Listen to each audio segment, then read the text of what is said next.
मेरे YouTube channel ई teaching Gurukul में आप सभी का स्वागत है। एंड्रॉयड प्रोग्रामिंग के नेक्स्ट वीडियो लेक्चर में मैं एक नेक्स्ट प्रोजेक्ट आपको बताने जा रहा हूँ, जो कि ऑटो कंप्लीट टेक्स्ट बॉक्स। जैसे आप देखे होंगे बहुत सारे इसमें होता है कि आप जैसे टाइप करते हो तो उसका सजेशन आपके पास आ जाता है, उसके बाद आप सेलेक्ट कर लेते हो। तो यहाँ पे आप देख सकते हैं कि ये आपके पास एक छोटा सा जो आइकॉन्स में बना हुआ है कि जैसे ही मैं एंड्रॉयड का टाइप करने जा रहा हूँ तो मुझे सजेशन आ गया एन से रिलेटेड। तो ये कैसे पॉसिबल है और इसको हम जो एंड्रॉयड प्रोग्रामिंग के थ्रू कैसे कर सकते हैं, जावा कोड इसमें क्या लिखेंगे कि ये बहुत सिंपल कोड होता है। तो ऑटो कंप्लीट जो फंक्शन है उसकी फंक्शनलिटी को जानने के लिए आप इस वीडियो को लास्ट तक देखना पड़ेगा आपको। तो अगर आपको वीडियो देखने के बाद अच्छा लगा तो आप लाइक कीजिएगा, शेयर कीजिएगा और सब्सक्राइब करना नहीं भूलेगा। तो चलिए मैं आपको वर्किंग मोड में यानी प्रैक्टिकल करके आपको दिखाता हूँ जो कोडिंग होगा और उसके जो लेआउट होंगे क्या होंगे।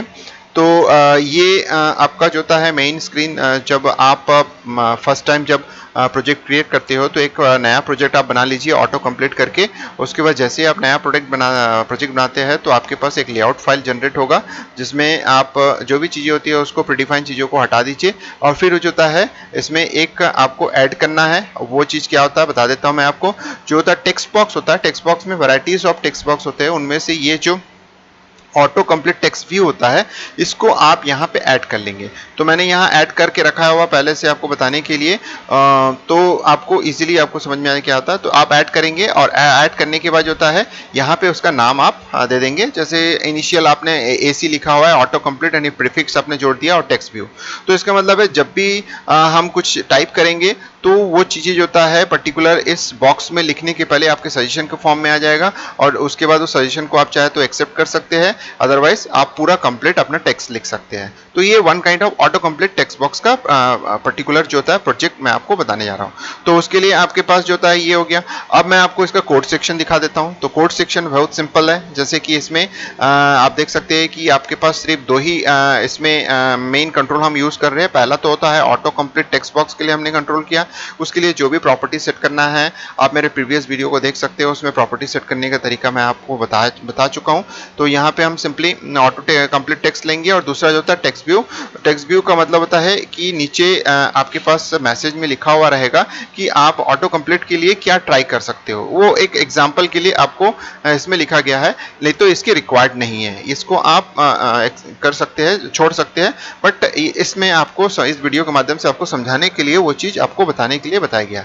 अब जाते हैं, जैसे ये हो गया कोड, मैंने आपको डिज़ाइन दिखा दिया, बहुत सिंपल सा डिज़ाइन है। आप यहाँ टाइप करेंगे तो यहाँ नीचे टेक्स्ट बॉक्स जो होता है, नीचे एक टेक्स्ट बॉक्स है, तो उस टेक्स्ट बॉक्स में जो होता है सारी चीज़ें इन्फॉर्मेशन आते रहेगी। तो वो टेक्स्ट बॉक्स जो होता है आप जब रन करेंगे तो उस समय आपको वो टेक्स्ट बॉक्स दिखेगा। तो चलिए हम लोग देखते हैं कि किस तरह से वो चीज़ पॉसिबल है। तो इसके लिए हमको सीधा सीधा जावा कोड में जाना पड़ेगा। जावा कोड बहुत सिंपल है, इसमें जो रिक्वायर्ड है उन चीज़ों को, तो ये पर्टिकुलर प्रोजेक्ट जो होता है एक सिंपल ऑटो टेक्स्ट के बेस पर होता है, तो उससे रिलेटेड हम सारी चीज़ों को देखेंगे। लेकिन यहाँ एक नया कंसेप्ट मैं इंट्रोड्यूस कर रहा हूँ, that is called array. Array को हम यहाँ इंप्लीमेंट कर रहे हैं। तो एरे को लिखने का तरीका तो कैसे होता है वो यहाँ पे दिया हुआ है। तो सबसे पहला तो एक्टिविटी हमने यहाँ पर एक्सटेंड कर लिया।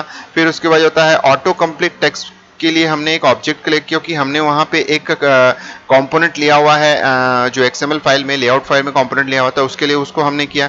फिर दूसरा टेक्स्ट व्यू का भी एक हमारे पास कंपोनेंट वहाँ पर डिफाइन है, उसको भी हम यहाँ पे डिफाइन कर रहे हैं ताकि उसको एसोसिएट कर सके।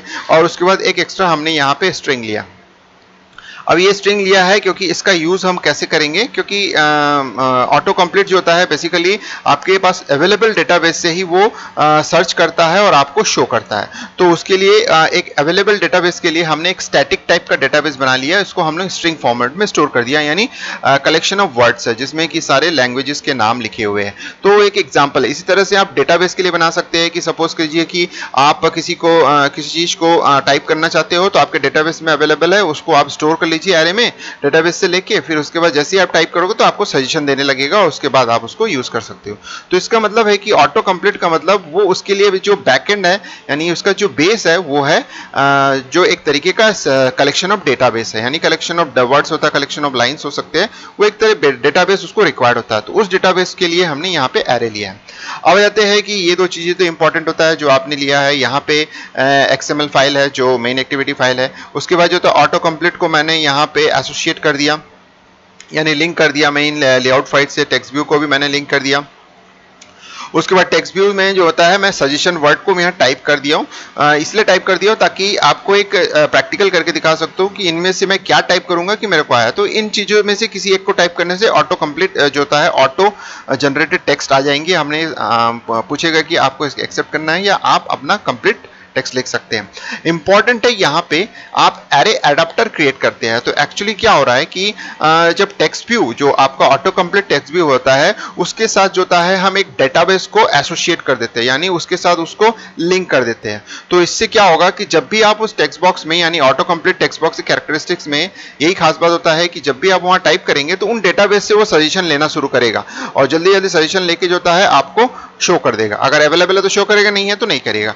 तो इसीलिए हमको क्या करना पड़ रहा है कि ये जो आपने डेटाबेस यानी static database in the form of array आपने लिया होता है इसका एक एडाप्टर बना लेंगे। और इस एडाप्टर को, एडाप्टर का मतलब होता है वन काइंड ऑफ जो होता है कि आप कनेक्शन क्रिएट करें, यानी एक तरीके से आप इनडायरेक्टली डेटाबेस की कनेक्टिविटी टाइप के कर रहे हैं। डेटाबेस मतलब यहाँ पे आपका एरे ऑफ डेटा यानी एरे ऑफ वर्ड्स है तो उसको डेटाबेस की तरह मान रहे हैं और उसका एक एडाप्टर आपने बना लिया।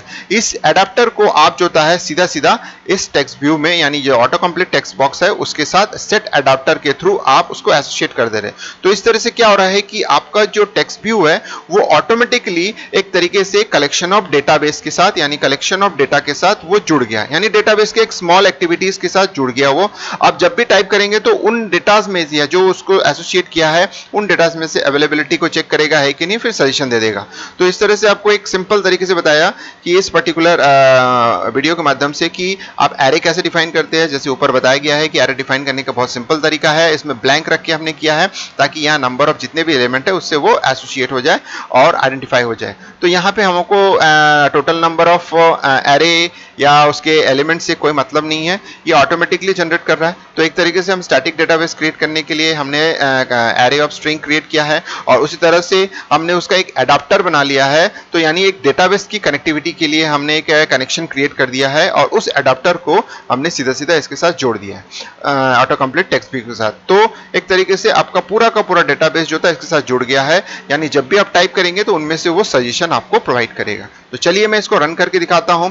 तो सबसे इंपॉर्टेंट बात है, जब भी आप प्रोजेक्ट बनाते हैं हमेशा मैं एक ही बात करता हूं, जब भी आप नया प्रोजेक्ट बनाते हैं या फर्स्ट टाइम आप अपने एंड्रॉयड एप्लीकेशन को ऑन करते हैं और एंड्रॉयड स्टूडियो को ऑन करते हैं और फिर पहला प्रोजेक्ट बनाने जाते हैं, तो सबसे पहला आप काम करेंगे कि आपका जो एवीटी है इस एवीटी को आप लॉन्च कर लेंगे। तो इस एवीटी को लॉन्च करके फिर आप अपने प्रोजेक्ट पे काम कीजिए। जब तक एवीटी लॉन्च होगा तो आपका प्रोजेक्ट कंप्लीट हो जाएगा। तो उसके बाद आप इसको रन करेंगे। तो मैं इसको रन करके दिखाता हूं। अब जब मैं इसको रन करूंगा तो ये थोड़ा सा टाइम लेगा। अगर आपके पास प्री इंस्टॉल्ड सब चीजें है, पहले भी आपने रन कर चुका, तो ये जल्दी से रन करेगा, ज्यादा प्रॉब्लम नहीं है। तो एक बार मैं ड्यूरिंग द जो रनिंग प्रोसेस है उसमें मैं आपको बता देता हूं कि मेरा ये जो पर्टिकुलर वीडियो है वो ऑटो कंप्लीट टेक्स्ट है।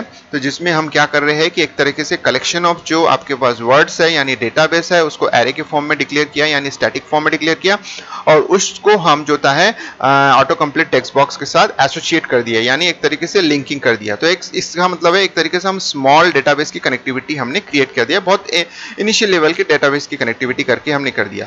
तो जब भी आप टाइप करेंगे तो उस अवेलेबल डेटाबेस में से यानी जो एरे है उसमें से जो भी सजेशन है उसको मिलते रहेगा और वो उसको शो करते रहेगा। तो एक तरीके से मैंने आपको एक इनिशियल लेवल की डेटाबेस की कनेक्टिविटी आपको बता दिया और कैसे पॉसिबल है वो अडाप्टर के थ्रू, यानी अडाप्टर आप क्रिएट करेंगे उसके बाद ही आपका पॉसिबल। तो चलिए देखिए इंस्टॉल हो गया। इंस्टॉल होने के बाद मैं आपको दिखा रहा हूं। तो जैसे यहाँ पे लिखा हुआ है, मैंने आपको बताया नीचे जो टेक्स्ट बॉक्स है यानी जो एक्चुअली आप क्या इंपुट करेंगे उसके लिए एक प्रैक्टिकल करने के लिए आपको ये बताया गया है, तो इसीलिए इसका इंप्लीमेंट। अब मैं जैसे कुछ टाइप करना चाहता हूं, जैसे मैं एंड्रॉयड टाइप करता हूं, जैसे ही मैं एंड्रॉयड टाइप करता हूं तो सजेशन आ गया एंड्रॉयड, क्योंकि एंड्रॉयड अवेलेबल। इनमें से अगर मैं कुछ और टाइप करता हूं, जैसे टाइम टाइप करता हूं, तो मेरे पास नहीं आएगा सजेशन क्योंकि वो इसमें अवेलेबल नहीं है। तो इसका मतलब अवेलेबल में से वो सजेस्ट करता है। जैसे मैं जावा टाइप करता हूं, जावा आ गया। अगर मैं सी टाइप करता हूं तो मेरे पास देखिए सी लैंग्वेज आ गया, सी प्लस प्लस आ गया, कोबोल आ गया।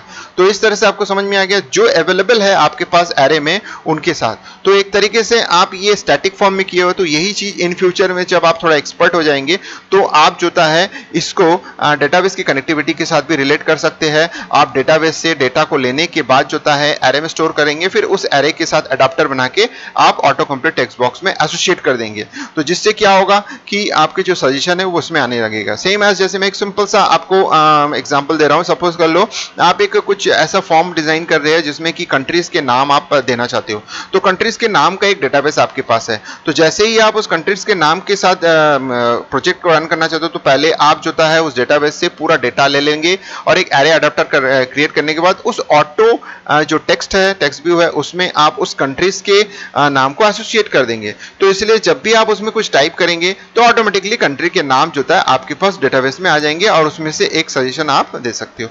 तो इस तरह से सजेशन बेस्ड जो है आप auto complete text box create कर सकते हो। तो दोस्तों आपको ये समझ में आ गया कि किस तरह से हम एक बहुत सिंपल प्रोग्रामिंग के थ्रू इसको पॉसिबल कर सकते हैं। तो दोस्तों इस वीडियो को लास्ट तक देखने के लिए धन्यवाद। अगर आपको ये वीडियो वाकई अच्छा लगा, पसंद आया, तो लाइक कीजिएगा, शेयर कीजिएगा और सब्सक्राइब करना नहीं भूलिएगा। जो न्यू स्टूडेंट्स है जो एंड्रॉयड सीख रहे हैं उनको ज़्यादा से ज़्यादा आप सब्सक्राइब करेंगे और इससे रिलेटेड कोई भी क्वेरीज है तो आप मुझे मेल कर सकते हैं। तो चलिए दोस्तों वंस अगेन धन्यवाद, थैंक यू।